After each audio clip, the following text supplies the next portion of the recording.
first and foremost, can we get a sneak peek on the speech? And are you going to be roasting Mike hard at all today? No, I'm not going to roast him at all. I'm actually just going to give him a little bit of a tribute. I think tonight is more of a classy event, so I don't want to spoil the moment.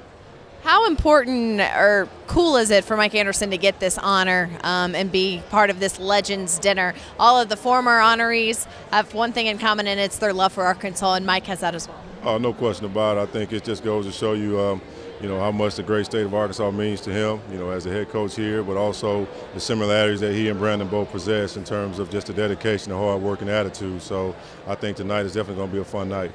You guys have been working with the new guys during some summer workouts. What are you seeing from them as they kind of continue to learn the offense and get acquainted with the pace of what you guys want to do? Well, I'm seeing a ton of energy from the guys. I mean, there's so much newness. We've got so many new guys. We got some returners, but, most of these guys are fairly new, but they're excited. They come in every day ready to work, and it gives us as coaches energy, too, to want to teach and be enthused about the game. And I think that's what this team's going to bring this year, a lot of enthusiasm, a lot of intensity, and hopefully be very fast-paced. Some perimeter offense is going to be key to keep guys from collapsing on Daniel in the lane, and so working on that three-point shooting. Or is anyone standing out around the perimeter for you? Well, I think we got a couple of guys that are capable of making shots. So we got a new guy, Mason Jones, Jalen Harris, who shut out last year, has really improved on his shooting. I think we've got guys like Gabe Osaboyan who's going to be capable of making a shot.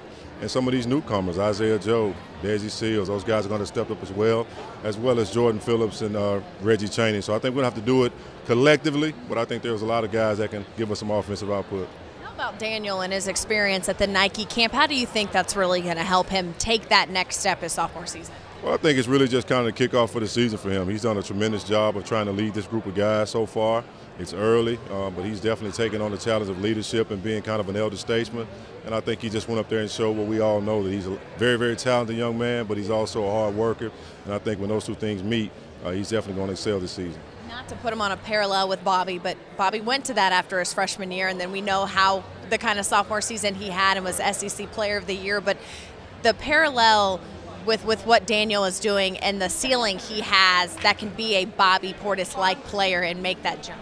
Well, he's definitely the type of player we need him to make that jump. I mean, we're going to need him to perform at a high level. I think he's up to the challenge. I think he's done everything that we've asked him to do on and off the floor. And I think he's going to come out and put on a tremendous show for us this season, and we're going to definitely need him to. Talked about the excitement, but as a coach, how excited is it because you have so many new players? It almost gives you hits the reset button a little bit. Definitely hits the reset button. It's refreshing to come in with new guys who have questions and energy, and these guys stop through the office all the time to talk about a little bit more than just basketball. So that's encouraging. I mean, they really want to try to have that team bond with the staff as well as amongst the team, and we think those are things that are going to be positive for us. You got a good Coach A story for us? Good Coach A story. Well, Coach A recruited me, obviously, when I came from Ruston, Louisiana, out of high school. But my first game on campus was not very good.